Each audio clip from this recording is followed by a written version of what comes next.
एक तूफानी शाम मैक्स और उसके दोस्त जंगल के किनारे बनी एक गुफा में घूमने गए। हंसते मजाक करते वे अंदर गहराई तक चले गए। जैसे जैसे वे आगे बढ़े ठंड बढ़ती गई। दीवारों पर अजीब निशान बने थे, नुकीले दांत और खून से भरे चांद जैसे। जमीन पर पत्थर के प्याले रखे थे जिनमें लाल गाढ़ा तरल भरा था।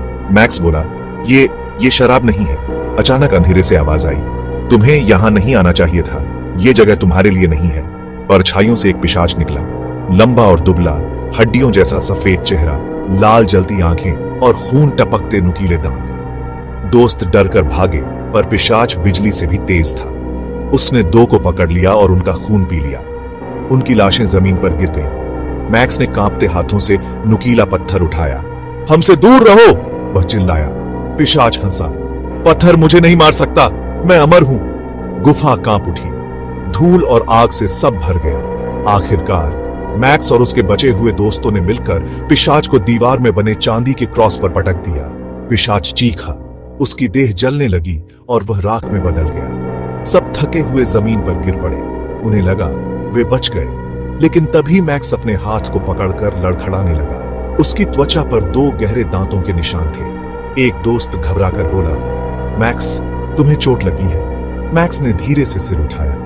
उसकी आंखें लाल चमक रही थी, होंठ खुले और नुकीले नए दांत दिखाई दिए। दोस्त कुछ समझ पाते उससे पहले ही मैक्स सबसे पास वाले की गर्दन पर टूट पड़ा। खून दीवार पर छिटक गया। चीख गुफा में गूंजी और फिर खामोशी छा गई। दूसरा भागने की कोशिश करने लगा, लेकिन मैक्स ने उसे जमीन पर पटक दिया। उसने उसकी छाती फाड़ दी और खून पी गया। आखिरी दोस्त ने रहम की भीख मांगी, लेकिन मैक्स मुस्कुराया। उसके होंठ खून से भीगे थे।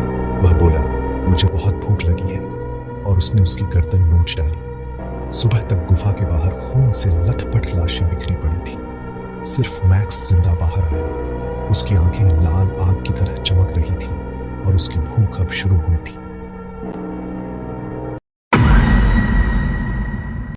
एक भूले बिसरे कस्बे के किनारे एक झरझर हवेली खड़ी थी। उसकी दीवारें टूट चुकी थीं और फाटक जंग लगे ताले से बंद था।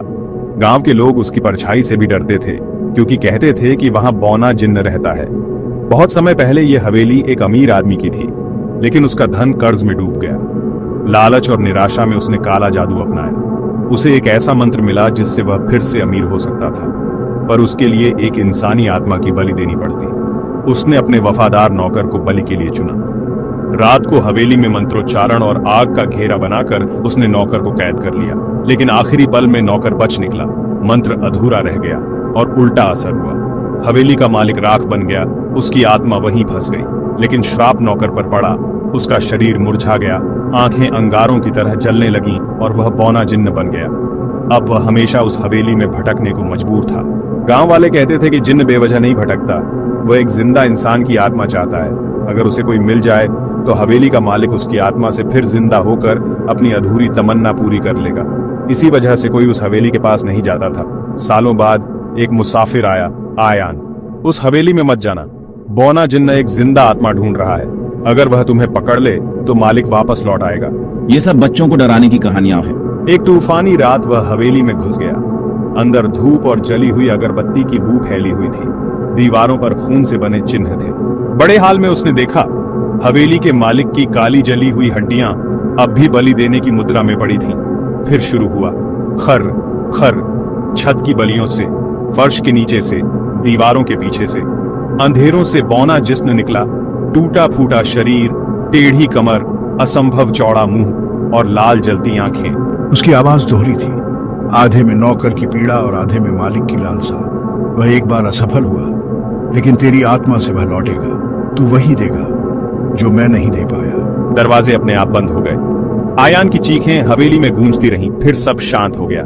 सुबह होने पर सीढ़ियों पर सिर्फ उसके जूते रखे मिले, और उसी रात हवेली की दीवारों से आने वाली खर खर की आवाज और तेज हो गई, जैसे वह अपने मालिक की वापसी की तैयारी कर रही हो। गांव वाले कहते हैं, हर आत्मा के साथ मालिक और ताकतवर होता जा रहा है। एक दिन हवेली चुप नहीं रहेगी, उसके दरवाजा खुलेंगे और मालिक लौट आएगा। मिनलैंड नाम का एक स्कूल था। कक्षा 10 के कुछ बच्चों का एक छोटा सा समूह था। एक दिन उन्होंने एक साहसी योजना बनाई। उनमें से एक लड़के का YouTube चैनल था। और वह अपने चैनल के लिए कुछ रोमांचक रिकॉर्ड करना चाहता था। इसलिए 6 लड़कों ने तय किया कि वे रात को स्कूल में रुकेंगे। आखिरी घंटी बजते ही सारे बच्चे अपनी अपनी बसों की ओर भाग गए, लेकिन इन 6 लड़कों का इरादा अलग था। वे घर वालों के डर से रुक नहीं सकते थे, इसलिए उन्होंने तय किया कि वे रात को दोबारा स्कूल आएंगे। रात होने पर सभी लड़के स्कूल के बंद गेट के पास इकट्ठा हुए। उन्होंने धीरे धीरे चौकीदार की चाल पर नजर रखी। जब चौकीदार की टॉर्च दूसरी तरफ घूमी, तब वे चुपके से अंदर घुस गए। उनके दिल जोर जोर से धड़क रहे थे, लेकिन उत्साह और भी बड़ा था। कैमरा लिए लड़के ने रिकॉर्डिंग शुरू की।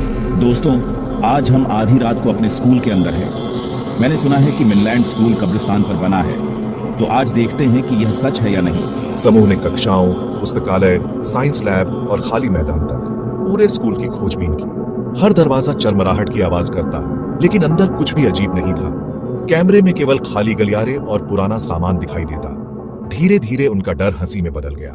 आखिर में जब वे मुख्य गलियारे में वापस आए तो सब हंस पड़े। देखा, हमने पूरी रात बर्बाद कर दी। यहाँ कोई भूत प्रेत नहीं है। हाँ, सब झूठी बातें हैं। कब्रिस्तान वाला भूत बस कहानियां हैं। सभी जोर जोर से हंसने लगे और उनकी हंसी पूरे स्कूल में गूंजने लगी। लेकिन तभी उनकी हंसी थम गई। गलियारे के दूर छोर से एक अजीब हंसी सुनाई दी, धीमी, ताने मारने जैसी, ठंडी। लड़के सन्ने रह गए, उनके चेहरे से हंसी गायब हो गई। दोस्तों, ये हम में से किसी की आवाज नहीं थी। फिर वही हंसी दोबारा गूंजी, इस बार और तेज। कैमरा झिलमिलाया, दीवार पर एक परछाई हिली, लेकिन वहां कोई नहीं था। एक लड़का चिल्लाया और सब दौड़ पड़े। उनके कदमों की आवाज खाली स्कूल में गूंजने लगी। लेकिन अजीब बात यह थी कि चाहे वे कहीं भी भागते, हर रास्ता उन्हें वापस उसी लंबे गलियारे में ले आता, उसी गलियारे में जहां से हंसी आ रही थी। अंत में कैमरा जमीन पर गिर गया। उसमें केवल कांपते साए और लड़कों की चीखें रिकॉर्ड हुई। उन 6 लड़कों को फिर कभी किसी ने नहीं देखा, और आज तक चौकीदार को उन 6 बच्चों की व्लॉगिंग की आवाजें स्कूल के अंदर सुनाई देती हैं।